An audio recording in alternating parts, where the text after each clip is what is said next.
I'm Ada County Sheriff Matt Clifford, and you're listening to the Ada County Sheriff Cold Case Files.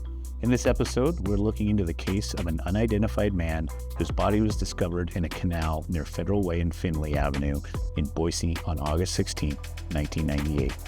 For more than 2 decades, his identity has remained a mystery. Our hope is to finally give him his name back and to provide his loved ones with answers and closure.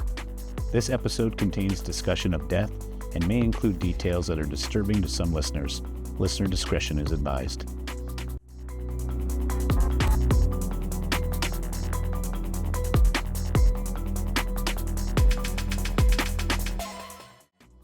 I'm Deputy Lauren Montague, and thank you for tuning in to this episode of Ada County Sheriff Cold Case Files.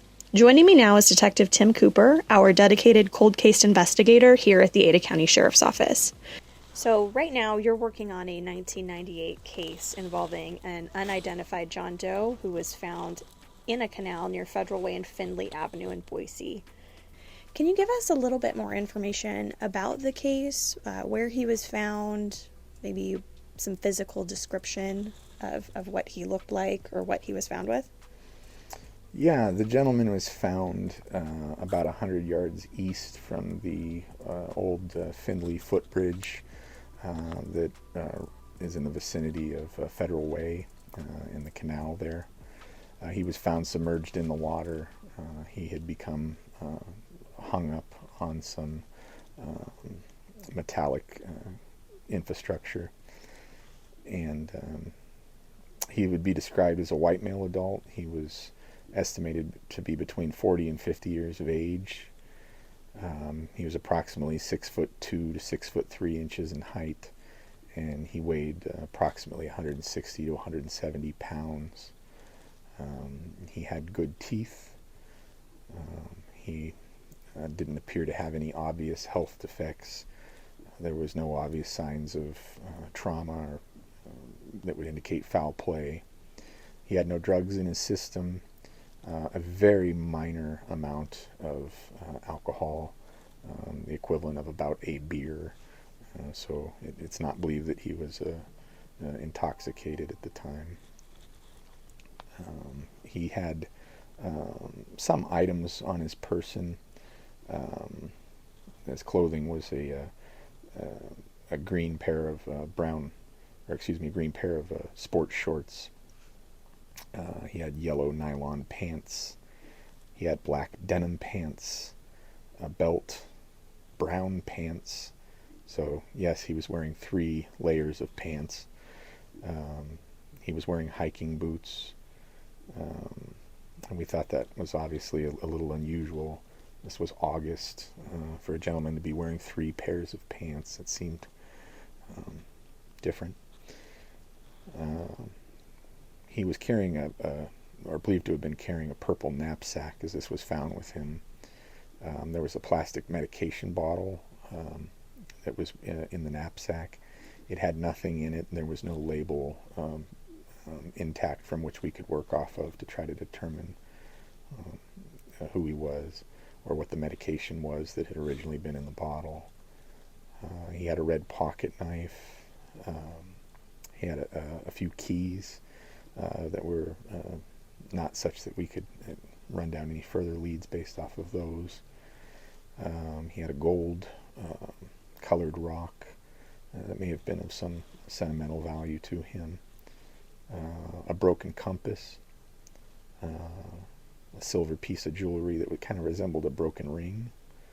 And then he also was carrying a pamphlet that had to do with firearms. And so these were the items that were found on him, but he had no identification. So where does the case stand today? Today we'd like to identify this gentleman and return him to his family. We'd certainly like to notify them of what happened. And so we're working with our partners at the Ada County Coroner's Office to see if we can find any evidence of our John Doe's remains.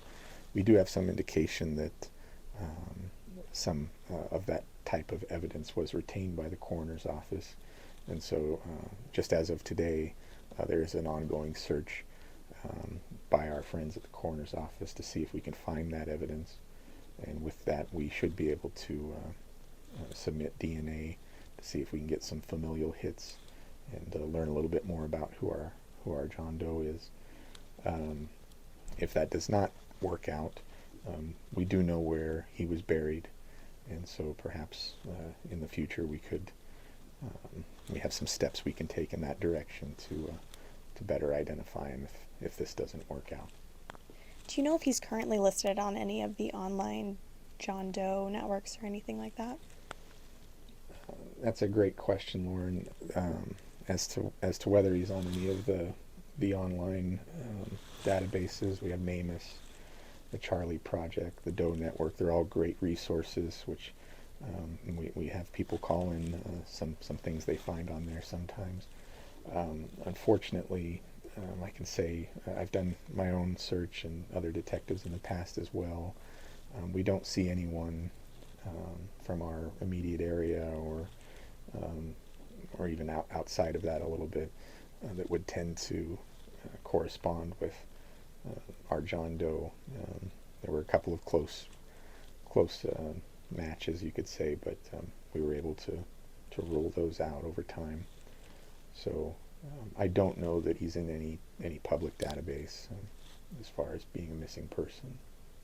As we begin to wrap up here, is there anything else that you want our listeners to know about this case? Just that from all the evidence that was gathered during the autopsy, that we were able to learn from the investigators at the time as well, there was no evidence to support foul play that we could see. It was believed the probable cause of death was drowning, so perhaps this gentleman fell into the canal, into the New York Canal. But again, yeah, there's no indication to believe that he was assaulted or that type of thing. One area of interest, there was another gentleman about 2 months prior to this time who was also recovered from the New York Canal. He had run out of gas and was walking towards where our John Doe was found, actually, and was later recovered from the canal. So we thought that was interesting, but other than that, there's no indication that there was anything suspicious about this. And I would like to inform our listeners that the first gentleman from a couple months prior to this in June, he was identified and returned to his family, so we know who that was.